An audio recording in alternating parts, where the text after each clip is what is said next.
Now we're going to do a pulse check of the state of the race. Beyond the poll numbers, how numb to extremism has the American public gotten? Here's Rick Smith and his guest with more on that. I think she's betting all on South Carolina. But the quote that grabbed me out of the whole speech was how you're going to go after Joe Biden. And, Joe Biden isn't getting any younger, she said. And in my mind, I go, neither is Donald Trump. Have you been following some of the crazy nonsense coming out of his pie hole? Anyway, here to share some thoughts on, the sanity and where this may all go. I've asked our good friend Pete Dominick to come talk with us. Stand-up comic, host of Stand Up with Pete. You can find that at standupwithpetedominick.com. We'll get links out on social media. Pete, thanks for taking time for us. Thank you very much for having me, Rick. I've got a pie hole that works as well, and it is ready to rock. Let's go. So, look, I give Nikki Haley credit for the positivity thing. That's her gig. But conceded awful quickly, I thought. Early in the evening, very upbeat, very, hey, we're going to take on the world. But that comment, Joe Biden isn't getting any younger. I'm going, have you been paying attention to Trump? Did you see his explanation of missile defense? He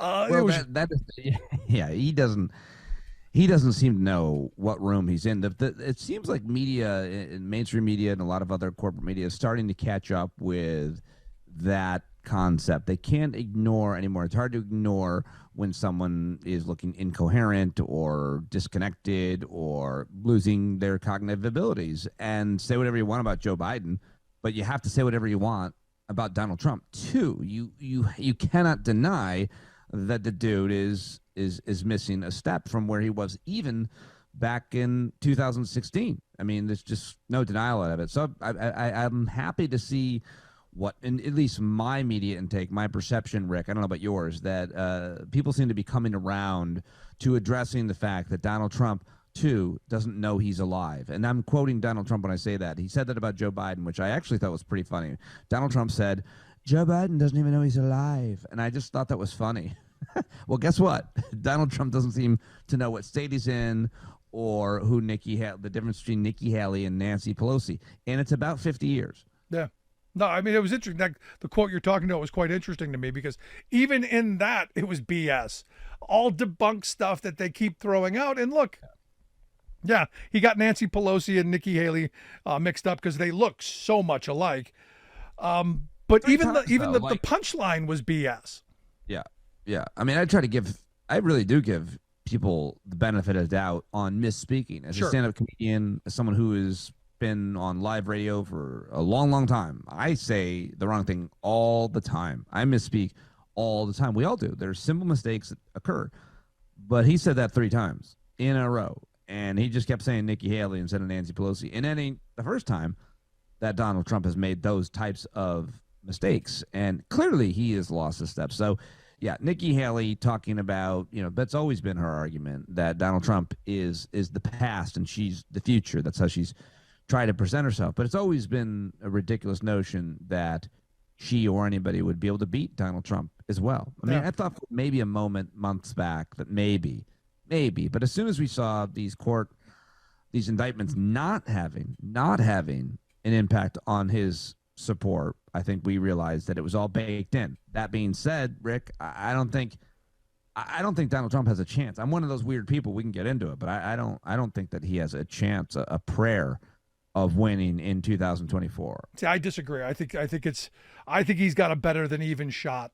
If things continue the way they are and Biden and the Biden campaign don't get out and do the messaging and the things that they need to do, I don't think they've sold people on the vision for the future, which I think they have to do. But look, there was some good news here in Pennsylvania. The polling has Biden winning here. I think the more Trump speaks, the more he hurts himself in certain areas. That's why we play this game out. And I hope I'm wrong.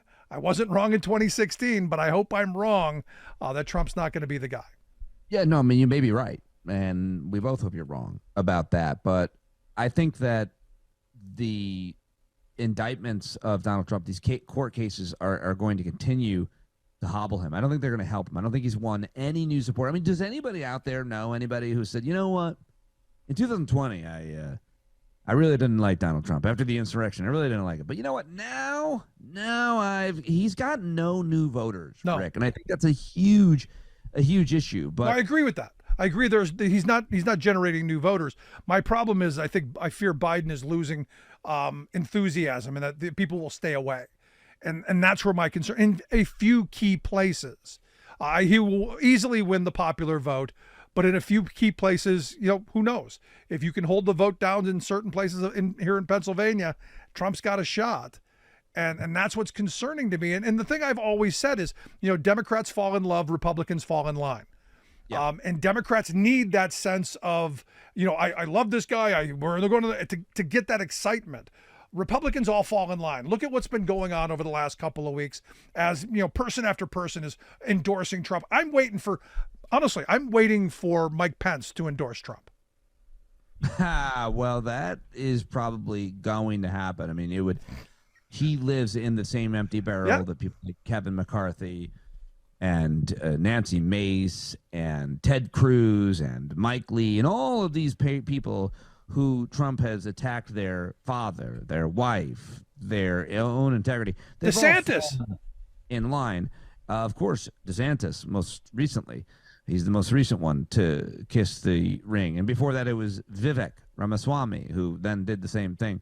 But of course, Mike Pence would be the worst of all of them. But could you possibly see him not falling in line? You can't, because he is an unprincipled person with zero moral clarity. And there's a lot of those Republicans. But I think, Rick, the thing that keeps me – there's an article going that a lot of people are linking to today by Sam Stein, who I think is a pretty smart guy. He's now over at Politico.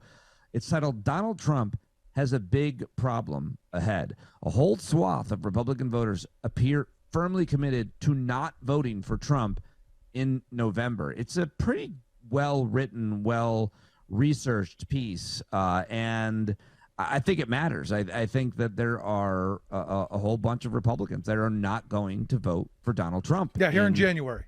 But as we get closer to November, as I've always said, I believe Republicans, my line is always the same. Democrats fall in love, Republicans fall in line. Hold on a second. I believe they will fall in line.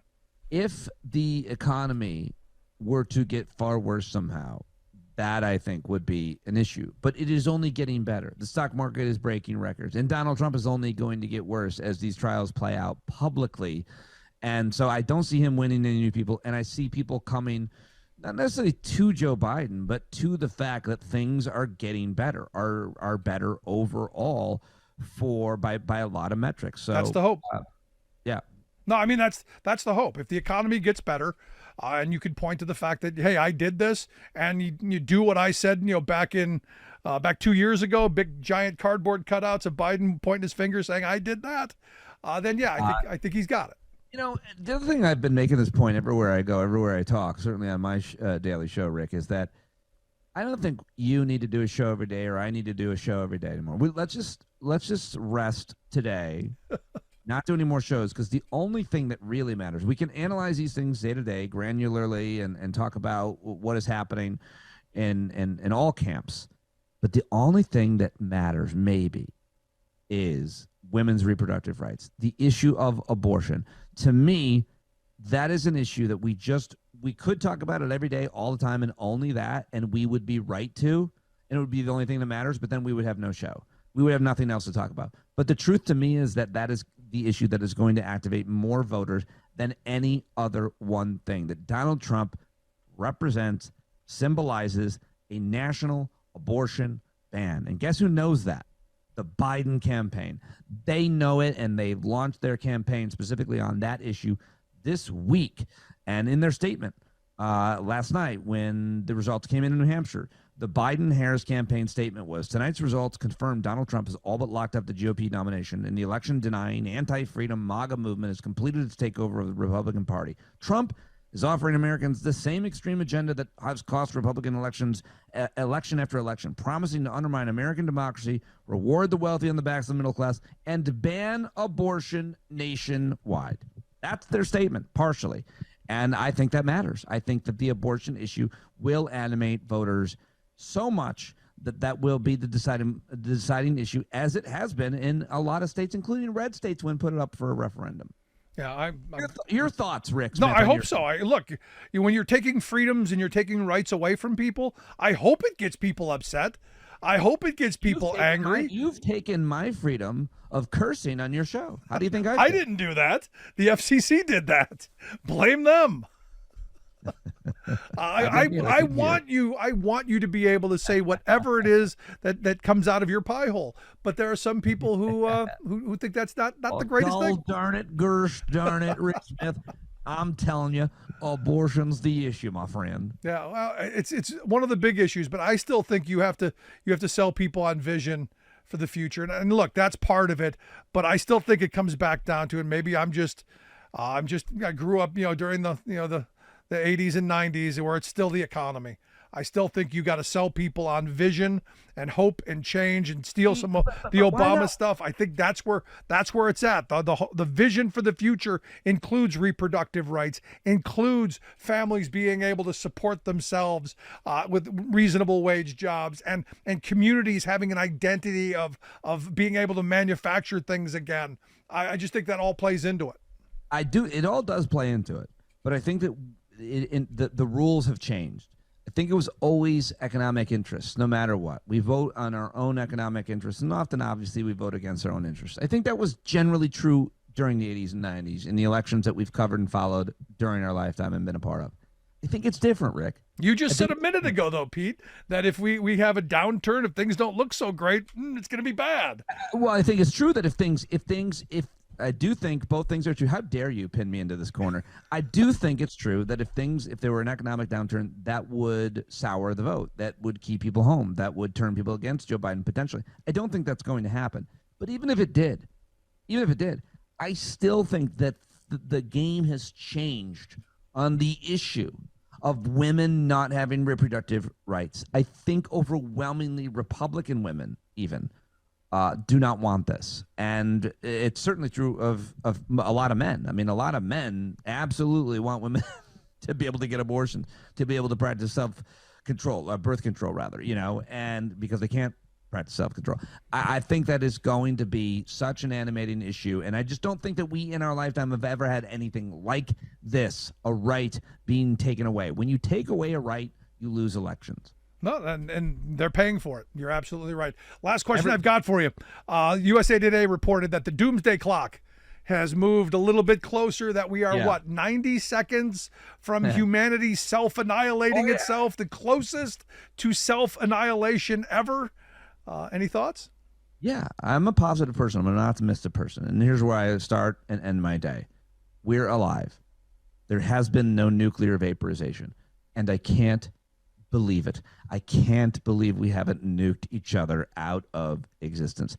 But something has prevented that. Some shred of humanity in the most powerful nations in the world has created a certain sense of responsibility that we are still here. We can talk about all the existential threats, from climate change to nuclear holocaust to any number of other issues that we are facing, AI and so on. I wake up every day, Rick Smith, and I say, I am lucky to be alive. I am here, and I'm going to make the best of this day. So you can bring your doomsday clocks. You can put them up on my wall. You can warn me of what's going to happen. What you can't do is sour me on life, Rick Smith. I'm here. I'm healthy.